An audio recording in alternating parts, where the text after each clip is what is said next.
Oh, snap! The world is finally waking up to the crap that's baked into and sprayed on kibble dog food. No longer can commercial pet food manufacturers fool us with pretty pictures and false promises. This is the raw dog food truth.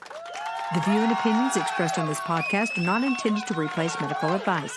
Before starting any raw diet, do research, ask lots of questions, and consult your vet.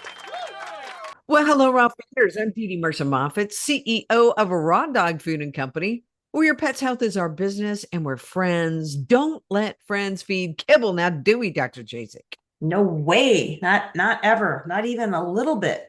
Not even a couple little pieces of kibble here and there. Not in treats, not in bowls, not on the floor, not anywhere. No green eggs and ham, Sam I am. No, it's so funny how many people I run into out here in Arizona right now who still have never heard of raw. They think that raw is cooked, farmer's dog type stuff. They think that kibble, if I think we talked about this on a last podcast, if it is the type that the breeder used, that they must bring that over and continue using it. I say, no. And I got to tell you, I don't know that I've seen so many fat dogs that I've seen out here. And they literally are struggling to move. And I'm just like, you are loving them to death. And people they don't want to hurt their dogs. The only reason these dogs are fat is because their pet parents think that they're doing some sort of good. Yeah. That's the only reason. They're not trying to hurt their dogs. They just don't realize that they're fat. Yeah. I see it here all the time too. It's really sad. I mean, they're just like, kind of waddling around. They're so overweight and you could just see their bodies are so inflamed and their joints hurt. And like, it's really hard for me to find like a playmate for Rex because, he plays hard and he can outplay just about anybody, because he's got lots of energy and he's young. And even young dogs, you run into somebody with a young dog and they look like they're 10 years old because and probably all the vaccines that they get and then these, horrible kibble diets. And even people that understand health in humans and what's important, what we need to eat to be healthy, just have a hard time extrapolating that to their pets. I mean, we talk to people so much about how bad kibble is and why it's important to get them off of it. And some people really get it, but people, it's a real hard sell. I don't know why it's so hard to convince people that what's in there is just crap. Like people come to me and, their pet has a cancer diagnosis or autoimmune disease or something like, well, what have you been doing up to this point? Like, don't you think, and a lot of these dogs have been kibble fed, don't you think maybe we need to change something?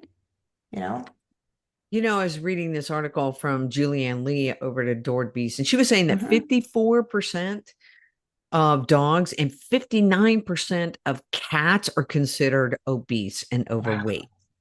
Now, that's ridiculous. But when you look at, I'm overweight right now. We were just talking about that. So I got to get myself back on my version of a raw diet. That means cut all the processed crap, Dee Dee. Let's cut all the sugar, right? So it's sugar. It really is sugar and processed foods. And when you look at what kibble is, it's all that, right? Yeah. It's terrible. But here are the things in this article that she says, and I think that if people really understood that obesity in our dogs and our cats has many, many risk of negative effects like cancer, diabetes, heart disease, osteoarthritis, so degeneration of joints, urinary bladder stones, and they're less heat tolerant. Now, I would say to all the folks in these very hot states, I don't know how hot Tennessee gets in the summer, but Dr. Jasek, Arizona gets like 120 Yeah, degrees, you get crazy hot down there. crazy hot. So it's like, do you understand if your dog is fat and overweight, and maybe it's just that people can't see it, right? So like I've often said, I have this body dysmorphic issue backwards. I think I'm a lot thinner than I am. you know, I look at myself and I go, well, that's not too bad. And then I see myself in a picture and I'm just like, what happened to you? You were doing the hard 75. You did good. Now you start eating crap again, right? Um, but I just don't think that if pet parents really understood what complications come along when their dogs are fat, that they would keep them fat, right? Right. Now, most people say, well, I walk my dog 3 times a day. Okay. But you can't go back home and give him more cakes, cookies, and, you know, all Yeah. that jazz and expect to walk it off. You got to Mm-mm. change the diet. Got to change your diet. And, a little 20-minute walk around the neighborhood or something is not hard exercise, if they're running, but unfortunately a lot of those dogs that get overweight and their joints are so inflamed they can't. So that's all they can do is that short walk. But yeah, you can't. I think it's the same in people. Like whenever I've tried to lose weight, it's like you can't just exercise it off. Maybe Mm-mm. when you were 25 you could, but at this age, over 60, you gotta watch what you're eating. And it's easy to fall into that. I do that. I'm a stress snacker. I get stressed, like I want to nibble. And my home office is 20 feet from my kitchen. So it's like, no, I don't need to eat. I can go for a walk instead of like having some comfort food, But I think people like relate what they're feeling to their pet too. Like, so a person is maybe nibbling because they feel stressed or they just like to snack. Well, they get those sad eyes and they want to give something, to their pet as well. But yeah, it's so unhealthy. And I think people don't know to a large degree what a trim, healthy dog looks like because you No, just don't see them. People ask me all the time what breed Rex is. I'm like, what breed is he? German Shepherd. Like, he looked like well, a German Shepherd. they think he's a Malinois, Belgian Malinois, because he's super lean. I mean, he Yeah, gets tons of exercise here. Like, we're out throwing the ball. We got 10 acres. He's running around. He gets a lot of exercise. And of course, he's raw fed. No kibble in this household. that's right. Um, but he's very lean. I mean, he's just very lean, and I think people are like, is he a German Shepherd? Or like they're confused because most dogs are so heavy, and a lot of the, the showline shepherds are built heavier, they're built stockier. The working lines are, leaner, a little bit leaner built because they're more athletic. They're just built to be more athletic. But I think that overweight dogs, it's just become so normal. And I bet it's more than that, 50 some percent. Because I'd say around here, I'd say 80% of the dogs I see, easily 80% are overweight. And I think people, it just gets normalized. It's just what people are used to. I've been teaching Rex to run with me, and I found this path that we can run on, and we run by this one house, and there's this chocolate lab that sometimes sits out front, and he'll come out, he or she, I'm not sure which, but come charging out barking, and I'm like, uh-oh, what's this dog gonna do? I swear it runs like halfway across the yard, and it's like, never mind. You guys could go. Big, overweight, I could outrun this dog. So, and it's lab, not worried, but it didn't even come to interact. It just comes halfway across the yard, and it's like, yeah, never mind. Too much effort to worry about somebody running with another dog. Well, and the other thing is when a dog eats kibble, right? That high sugar content. And how many of these have we looked at, including prescription diets, that are 45, 65% carbs and sugar, right? Now you have this dog who feels hungry all the time, right? They're Yep, getting the right. sugar cravings. And so they're not getting good nutrition. And they're already overweight because somebody said to me the other day, well, my dog seems to be starving all the time. So I just add kibble. And I'm like, Yeah, they need something else. I've had people say they just need something so that they feel full. Like, I'm like, well, how about this? How about we switch up and give you a little of the shepherd blend, which is going to have a higher content of fat? And people are like, what? No, my dog is overweight. They can't have fat. right. And I say to them, it fat is not the thing. Fat and protein is not the thing. Now, that makes your dog fat. It is the sugar. It is the sugar content, whether that is in your crappy treats. Okay. If we got hot spots, we got gut issues, we got poop issues, and people tell me they're feeding raw, I'm always going to look right at the treats. Mhm. What are you doing for treats? Yep. Well, we're doing the puppuccino. Yeah, we're doing some greenies. Okay, maybe they get a milk bone. No, you can do better. It's easy to do better, right? It's easy. Get yourself a dehydrator. If you don't want to buy the treats, the single ingredient treats that we have, I mean, we have the bison tripe, we have the lungs, we have the turkey tendons, right? You got the bully sticks. All of these are clean and single ingredients. But these treats have so much stuff in them that they can wreak havoc. But my point is this, that if and I told this customer, I said, here's a thought. Why don't we take a little shepherd blend? It has a higher level of fat in it. And we're not going to do it 24/7. We're not going to do it 7 days a week. Maybe we're going to throw a little bit in there, just a tad bit into the blends that you're already feeding. Maybe you feed a little higher fat once a week, right? That fat will satiate them. It's animal fat. Right. And then, people talk about, well, I don't want my dog to have pancreatitis. No. Okay, that's probably not what caused pancreatitis in the first place. Bad eating, lots of toxins in the system. So we just, it's just shifting that mindset, Dr. Jasek. Yeah, totally. And I mean, I ate low fat myself for a lot of years, and I always like struggled with my weight. And my weight will still go up and down some. But since got off the processed carbs, and I mean, like completely, I hardly ever even eat fruit. I mean, I eat, meat, veggies, low glycemic veggies mostly. We started eating dairy again, which has been awesome because the cheese is like really, really good.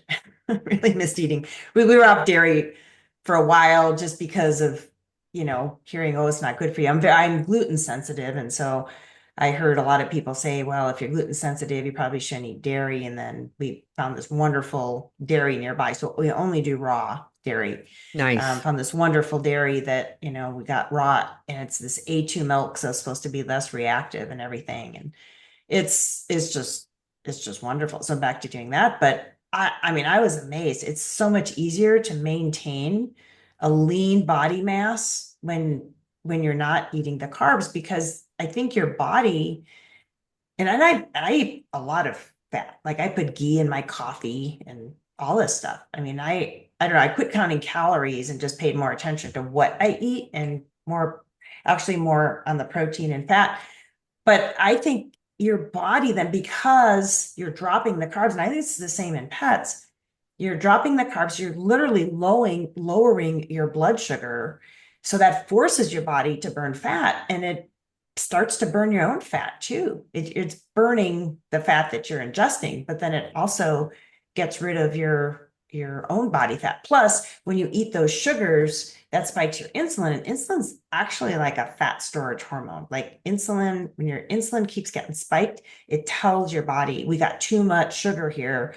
Let's store it as fat. And it's like a survival thing, right? Like in the fall, like indigenous peoples and stuff would eat a lot of berries, all this stuff that gets ripe in the fall.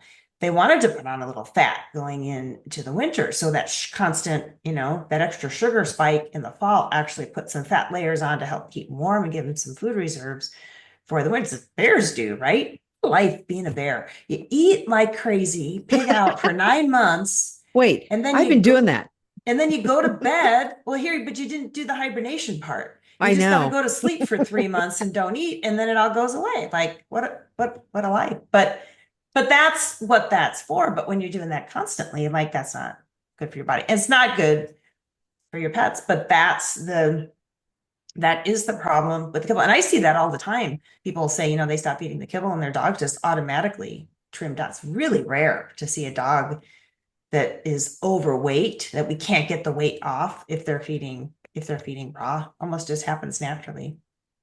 Well, I want to ask you a question about this cancer Hmm. and food. And I want to ask it for people because there's so much um, controversy over a paleo diet, okay, which would be the equivalent of a raw diet for a dog, right? So Hmm. as a person, if you're going to do or let's just say carnivore diet, that's easier. Carnivore diet.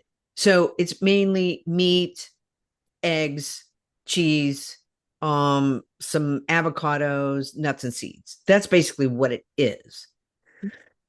Um, and it does keep your sugar level down, right? That's why people absolutely lose a lot of weight on it. Now, the whole controversy is, uh, meat, red meat, and cancer versus a plant-based diet, lots of juicing, which this is so confusing to me, Dr. JC, because juicing has a lot of sugar in it. So I don't get this. What is the diet for people with cancer? It's very hard to figure out. You're like, I can figure it out in the dogs, but for people, it's strange. What do you It's think? it, it's all over the place. Well, I think the first and most important thing that people need to eliminate is toxicity. Regardless of what they're eating, they need to get the toxicity out. Because like red meat, you can buy red meat at the grocery store from some factory farmed whatever, and that is not going to be healthy meat. That's going to be very toxic. If you're buying pasture raised, grass finished beef, that's going to be much healthier. So those aren't even comparing apples to apples right there. You're comparing apples to oranges because the meats are different. So if you're going to say red meat's bad or meat's bad in general, well, which meat are you eating? And I read a book I think it was by Dr. Mark Hyman. He wrote a book on fat. I can't remember what it was called, but it was about how we need fat and fat's better for us. And he kind of got into this that like when they do studies, like say vegetarianism or veganism is healthier than a meat-based diet. Well, what meat are they eating? Like what where's that meat coming from? What's the sourcing? That's never talked about when they talk about these different diets. And I think that makes a world of difference. Plus, it's like, what were they eating before? Like they never hear about that either. Like, I hear these people say, got cancer and it's changed to vegan diet and my cancer went away and I felt so great. Well, if you were eating McDonald's 3 times a day before, anything's better than that. So, then they do this big shift, but is that sustainable? Like I think it's very hard to stay really healthy on a vegan diet to balance all your nutrients and everything. So, I mean, I would still contend that toxicity is a big factor in cancer, whether it's toxins in our food, toxic emotions, toxic energy. I think there's all sorts of different toxic effects, but I think in people, the bottom line is you need to learn to listen to your body. Maybe for some people, diets that are higher in produce work better for them. I'm the opposite. I do better on more like a carnivore type diet. I feel better.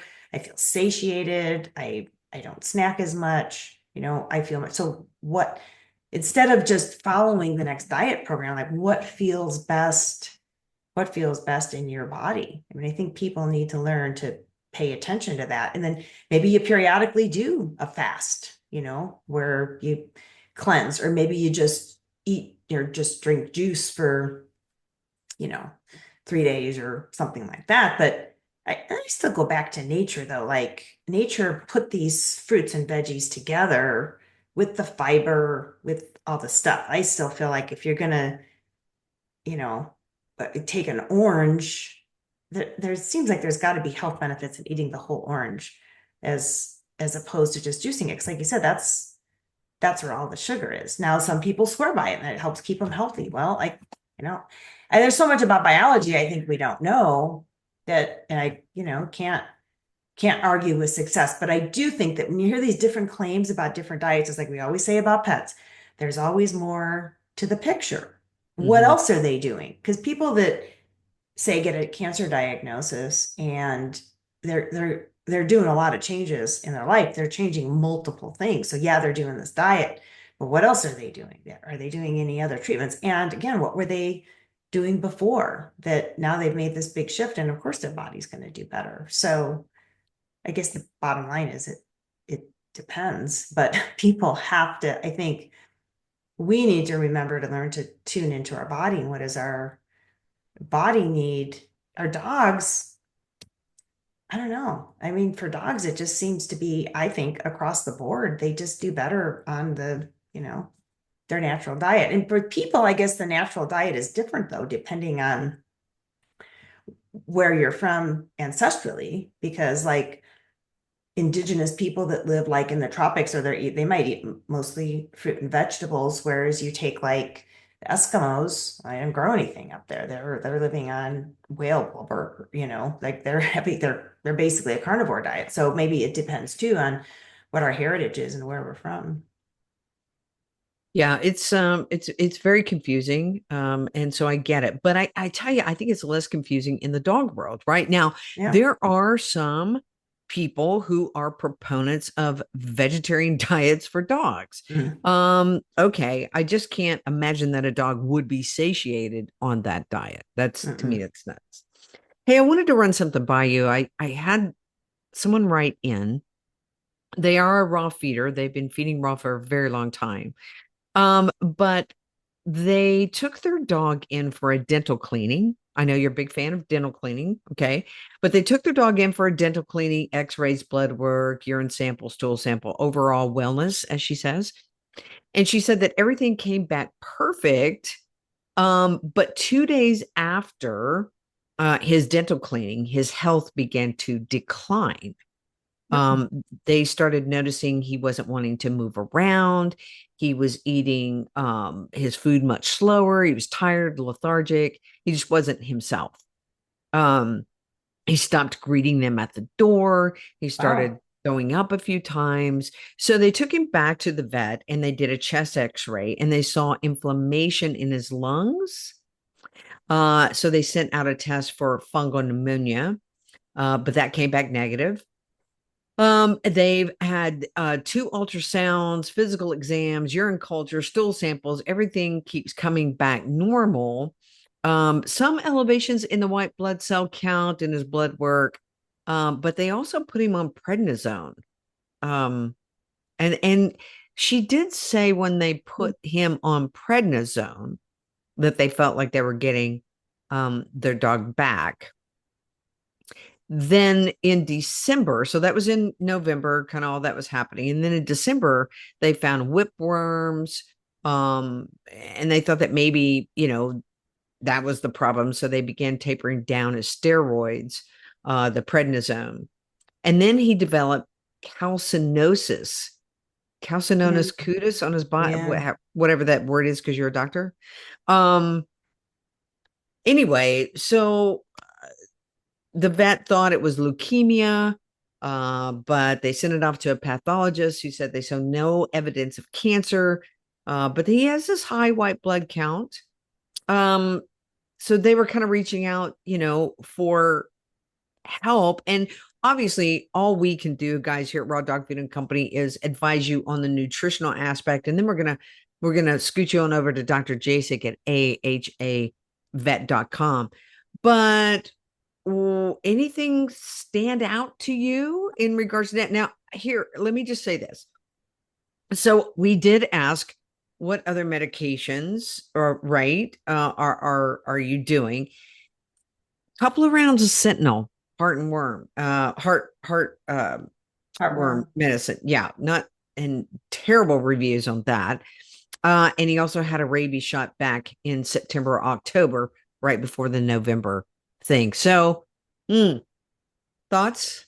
Yeah, I It, mean, very first thought, concurrent vaccines, mhm. because I can just see those really mess with them. And you know, I think it can sometimes be subtle in that it's not like, okay, they have the vaccine and they have this immediate allergic reaction, or they have a seizure, or they have something like that. But I just know these vaccines are getting more and more toxic. And just in terms of like disrupting like the normal immune system, like I've had many people tell me like they'll go in for a vaccine, especially the rabies, and they're like, and my pet's never the same, they don't act quite the same, their behavior's a little bit different. They're never quite as healthy in some way. I would just wonder, so that dog had the vaccine like 2 months before this procedure. Could that have disrupted its ability to, come through this and maybe metabolize the drugs? And is it just disrupting this dog's like immune system? And one of the reasons I think that too is it did respond to prednisone. So if the immune system is like out of whack, or the body's ability to manage things is out of whack in some way, so that, or such that, like the body can't manage inflammation anymore. So we see, one of the things we see after vaccines is increased inflammation. So it's like the body can't manage that inflammation. That's why they'll sometimes respond to steroids, but you're not helping them heal, you're just suppressing symptoms. And the calcinosis cutis, those are calcium deposits in the skin that come up after prednisone use. And we see that, in my opinion, you got to get them off. That is really a indication of a high level of impact those steroids are having on the body, adverse impact. And you got to get them off the steroids. And vets will put dogs on steroids when they don't know what to do. Steroids and antibiotics. I don't know what's going on. Try some antibiotics, try some steroids. And this dog probably had a lot of drugs, including antibiotics for the dental, which in the short term might not necessarily be a problem. But yeah, my first thought was, any any concurrent treatments that would disrupt normal like immune system function. So was the dog getting any Apoquel or Cytopoint or any of those things? And of course the vaccinations. Right. Yeah. So, And also look really closely at what was the dog given you know, the day of the procedure. There could have just been a drug that maybe they use routinely that just didn't agree with the dog or caused some reaction. right. And that's really where, we directed them. We said, look, because they were looking for a supplement. And I said, well, I think the best thing you can do nutritionally is always going to be variety, variety, variety. I do like phytoplankton, I do like a couple of different things in the dog's diet. But I said, when this looks more like toxicity, right? What drugs have been in the dog's Mm. body, right? And when you look at heartworm medication, because I did send over Sentinel, right? Because it's one of the ones that Dogs Naturally has done a breakdown of. But it says, heartworm medications, they do kill heartworms, but don't use the kind of medications that kill other parasites that your dog doesn't have, Right. right? Because this is very harmful to your dog. Um, I will say in the Sentinel category, the active ingredients are milbimycin.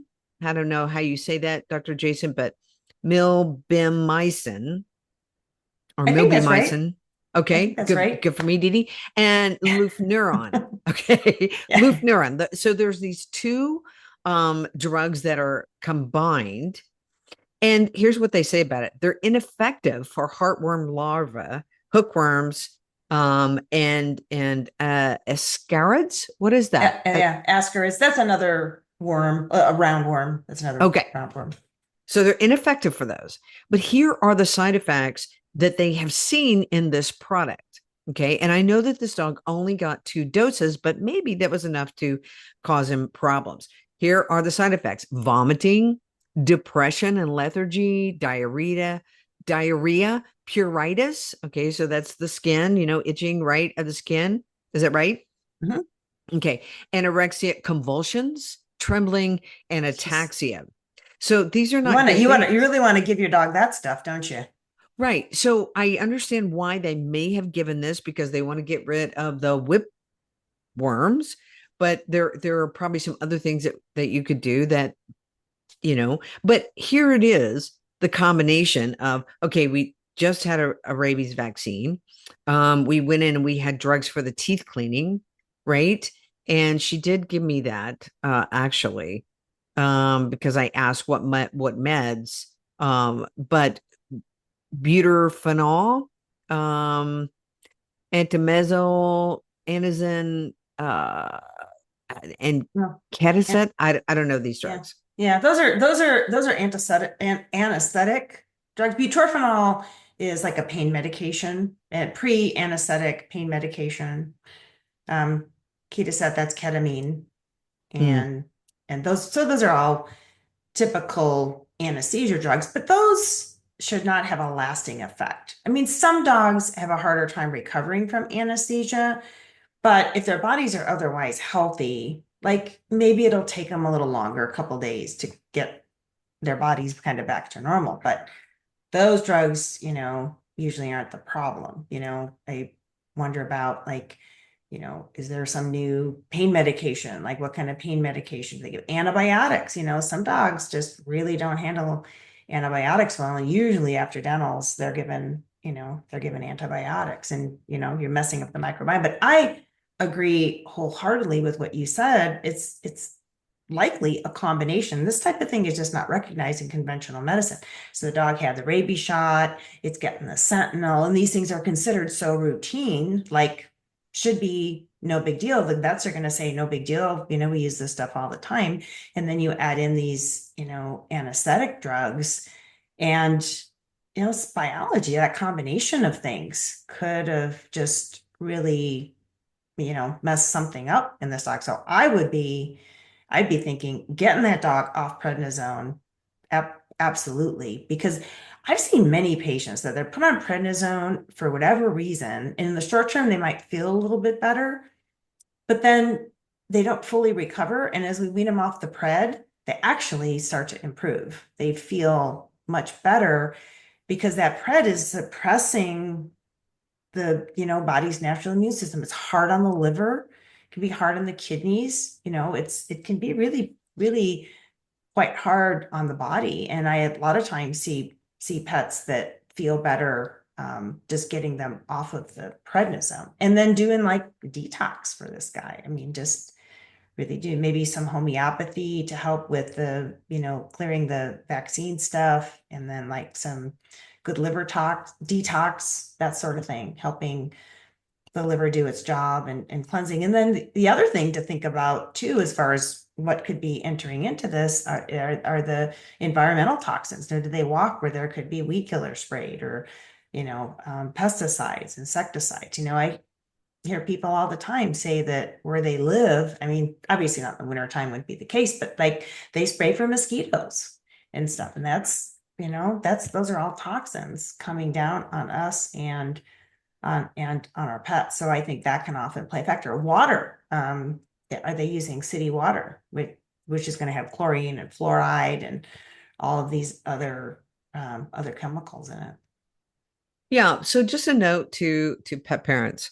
I understand that when a dog gets ill and you go to the vet and you're feeding raw and the vet is putting drugs in your dog's body, and then the question is the dog food causing the problem? I don't know, Dr. Jasek, if I've seen much in the way of dogs who are totally clean without any toxicities and eating a raw diet having issues. I mostly see 98% of the time when we're consulting and we're saying, because they want to understand about food. Should I change the food? Should I do this? And I'm like, this sounds like there's something else involved, right? This sounds like there's some other factor. And what we don't know is, again, how these drugs are going to interact in your Yeah, pet's body. right. And there are delayed responses to drugs, there are immediate responses to drugs, and certainly a combination of things that may just not be working well in your pet. So, all that to say, again, the cleaner your dog can be. I do know that there are tons of holistic remedies for getting rid of whipworms, right? Mhm. There, for worms, for flea and tick protection, and then we've talked about the rabies at nauseum. We have so many bats Do you around here. really? I mean, Really? well, we were walking through this tunnel. Okay. So there's a big tunnel and we're looking up and they're like all of these, like, big mud dauber type things. And you're Yeah. like, no, those are bat homes. They're Oh, bat homes. wow. And they come out at night. In Austin, you can go to Austin and stand on this bridge and all these bats fly out and it's pretty cool at a certain time of the year. And I went down the other day to see if I could see the bats coming out at this certain time, and I could not. But once I got back to where we are here, and we're around we would call it a pond, several ponds. They call them lakes. They're ponds, and the bats are just flying like crazy. They're eating all the bugs. Yeah. But do you think that just because it's a bat, it has rabies? Is there any reason why a bat, I mean, supposedly they're like the carrier of rabies? I don't see a bat coming and biting a dog ever. I do know that people will say, and I've heard you say this about Rex, that, dog, maybe a bat's dead and a dog bites it, but can a dog get rabies just from that? Does that happen? Is that a thing?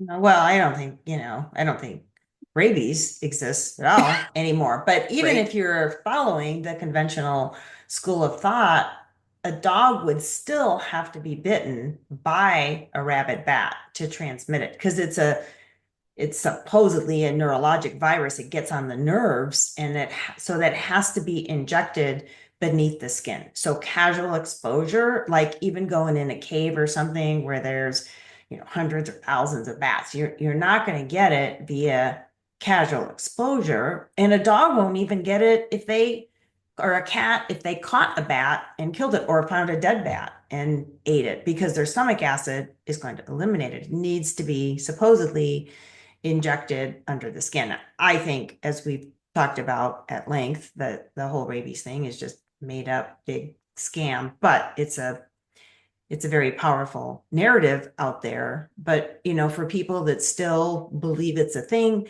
want to be careful, want to protect their pet, just remember that there could be a million bats in your area. It doesn't mean that, yeah, like they all have rabies. One of those would actually have to bite your dog or cat in order to transmit the rabies if it had it.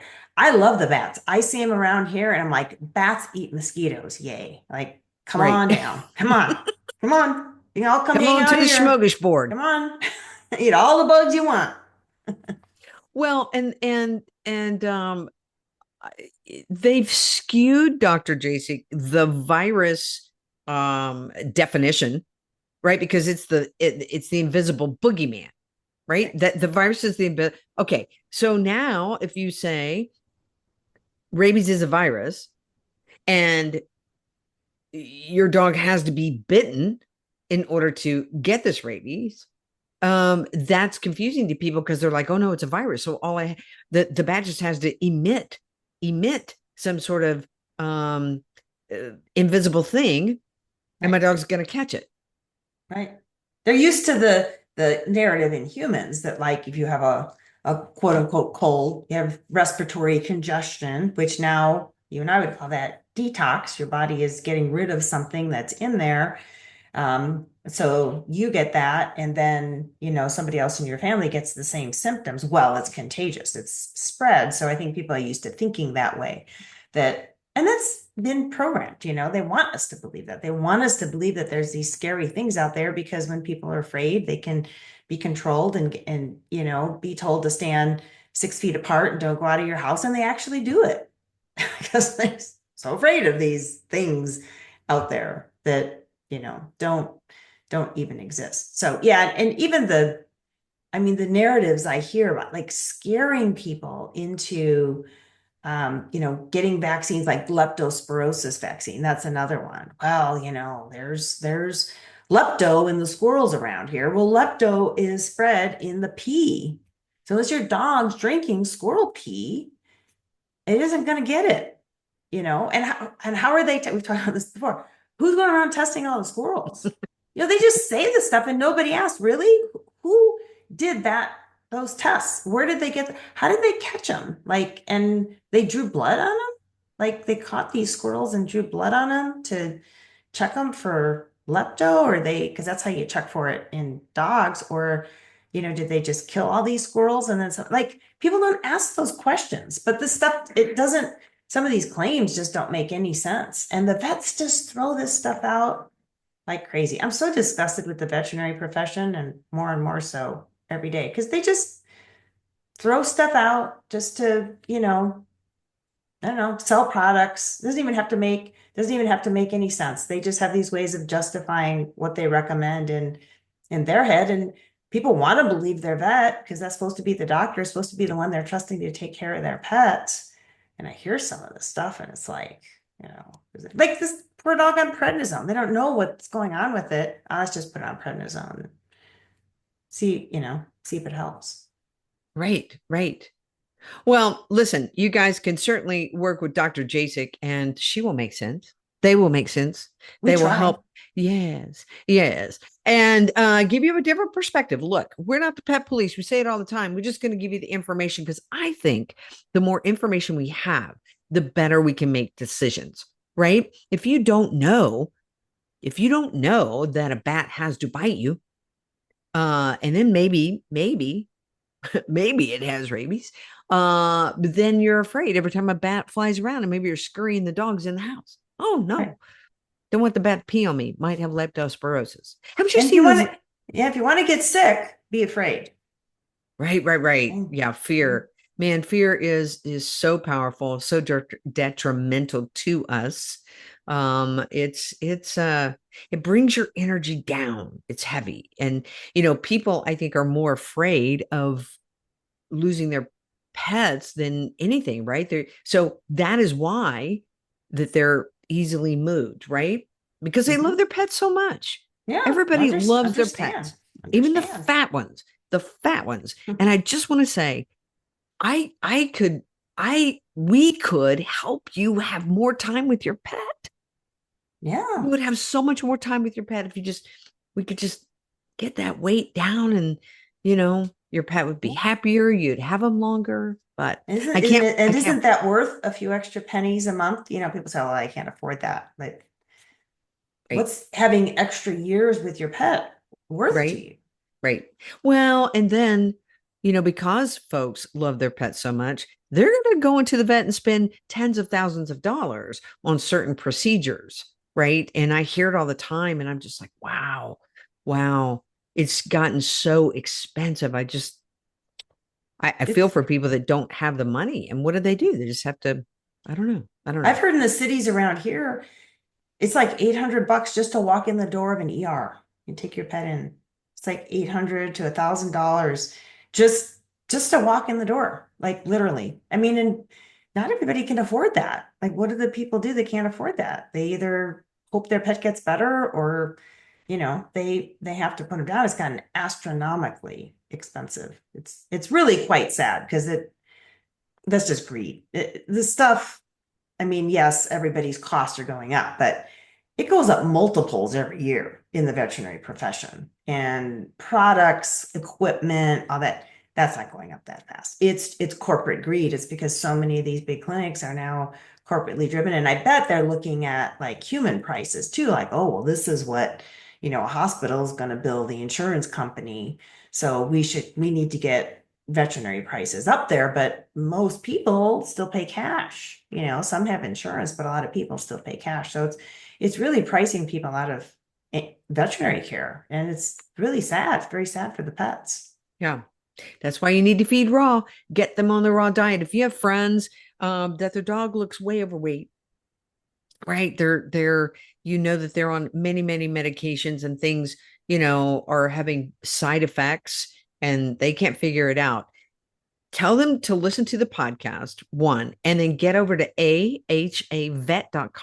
They're going to help you nutritionally and in areas that we cannot help you. And that's going to be with the medical side.